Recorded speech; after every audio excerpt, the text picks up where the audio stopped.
प्राणायाम एक ऐसा योग जिसे करने से व्यक्ति 5 से 10 दिनों में बलवान, ताकतवर और एनर्जेटिक फील करने लगता है। ऐसा कुंभक प्राणायाम जिसे करने से व्यक्ति कभी न थकने वाली पावर महसूस करने लगता है। आखिर ये प्राणायाम ऐसा क्या करता है हमारी बॉडी में? आज की इस वीडियो में जो बात मैं प्राणायाम के बारे में आपको बताऊंगा, आप उन बातों को सुनकर अपने वर्कआउट में प्राणायाम को जरूर ऐड कर दोगे। इस वीडियो में प्राणायाम का मैं आपको पूरा ही ज्ञान बताने वाला हूँ कि प्राणायाम को कब करें और प्राणायाम को कैसे करें। ऐसा क्या है इसमें कि इसे करने से इंसानी बॉडी में एक अलग सी शक्ति महसूस होने लगती है। जब मैं ऐसे ही प्राणायाम के बारे में चेक कर रहा था तो मैंने देखा प्रिंसिपल ऑफ एनर्जी यानी ऊर्जा का सिद्धांत। ऊर्जा के सिद्धांत के अनुसार क्या होता है, जो हम भोजन करते हैं उससे हमें ऊर्जा मिलती है और जब हम सोने जाते हैं तो हमारी ऊर्जा संग्रहित होती है यानी इकट्ठी होती है, और जब हम जगे रहते हैं तो हमारी ऊर्जा खर्च होती है। लेकिन जब हम प्राणायाम करते हैं तो हमारी ऊर्जा जागती है। मतलब समझ रहे हो इसका? प्राणायाम से ऊर्जा जागती है। मतलब ये बात तो तय है कि हम सब के अंदर कहीं ना कहीं हनुमान जी हैं, हम सब के अंदर कहीं ना कहीं बजरंगबली विराजमान है, और जब हम प्राणायाम करना शुरू कर देते हैं तो हमारे अंदर के वो बजरंगबली बाहर आने लगते हैं। प्राचीन समय में ऐसे ऐसे ऋषि हुए हैं जो सिर्फ सुबह 1 से 2 घंटे प्राणायाम मेडिटेशन करते थे। प्राणायाम करते करते उनका समय बहुत हद तक बढ़ चुका था। और एक और बात, प्राणायाम करने से बल तो बढ़ता ही है, बल बढ़ने के साथ साथ दिमाग भी बढ़ता है, और बल का तो कोई अंत है ही नहीं कि प्राणायाम से आप कितना बल बढ़ा सकते हो। लेकिन जब कोई व्यक्ति लंबे समय तक प्राणायाम करता है तो उसे बहुत सारी सिद्धियां भी प्राप्त होने लगती है। ऐसी ऐसी सिद्धियां, ऐसी ऐसी शक्तियां प्राप्त होती है जिनका आप अनुमान भी नहीं लगा सकते। मैं आपको ऐसी ही एक रियल घटना के बारे में बताने जा रहा हूँ। ये बात है सन 1877 की। एक ऐसी ऋषि जो प्राणायाम ब्रह्मचर्य को खुद फॉलो करते थे और जगह जगह जाकर प्राणायाम ब्रह्मचर्य के उपदेश दिया करते थे। ऐसे ही वो एक दिन ब्रह्मचर्य प्राणायाम के उपदेश दे रहे थे, प्राणायाम से मिलने वाली शक्तियों के बारे में बता रहे थे। तो तभी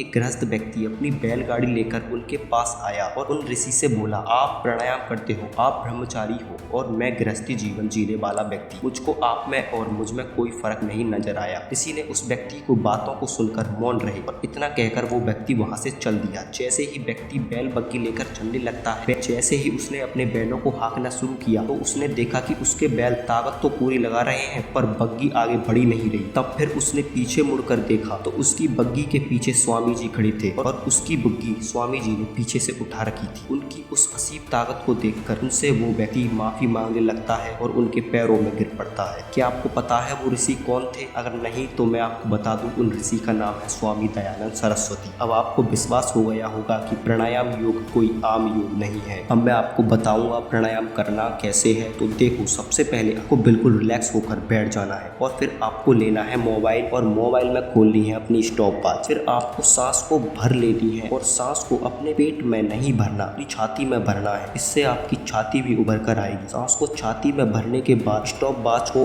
ऑन कर लेना है और अपनी क्षमता के अनुसार सांस को अंदर रोके रखना है। जितनी देर तक रोक सकते हो उतनी देर तक रोकना है। सांस रोकने के बाद जैसे ही सांस को बाहर छोड़ते हो तो स्टॉप वॉच को ऑफ कर लेना है। ऐसे करके आपको जितने हो सके उतने सेट लगाने हैं। आपकी कैपेसिटी के अनुसार, आपकी जितनी भी कैपेसिटी है उतने सेट आपको लगाने हैं। अब मान लो आपने 10 सेट लगाए 5 मिनट में, तो अगले दिन फिर आपको 10 सेट लगाने हैं। धीरे धीरे टाइम को इंक्रीज करने की कोशिश करनी है। जैसे जैसे आप टाइम इंक्रीज करते जाओगे, जैसे जैसे आपका प्राणायाम का टाइम बढ़ता जाएगा, वैसे वैसे के अंदर की ताकत, शक्ति भी बढ़ती जाएगी। और जब आप प्राणायाम को लंबे समय तक करते रहोगे तो हो सकता है आपको सिद्धियां भी मिलनी शुरू हो जाए। और जिस व्यक्ति को सिद्धियां प्राप्त हो जाती हैं वो व्यक्ति करोड़ों में अलग चमकने लगता है। हजारों और लाखों में नहीं, करोड़ों में अलग चमकने लगता है। ये सिर्फ खास बात प्राणायाम की है। ये फायदे भी ऐसे फायदे सिर्फ प्राणायाम के हैं। उम्मीद करता हूँ आपको वीडियो अच्छी लगी होगी। अगली वीडियो किस टॉपिक पर चाहिए कमेंट में जरूर बताएं, और वीडियो को अंत तक देखने के लिए बहुत बहुत धन्यवाद।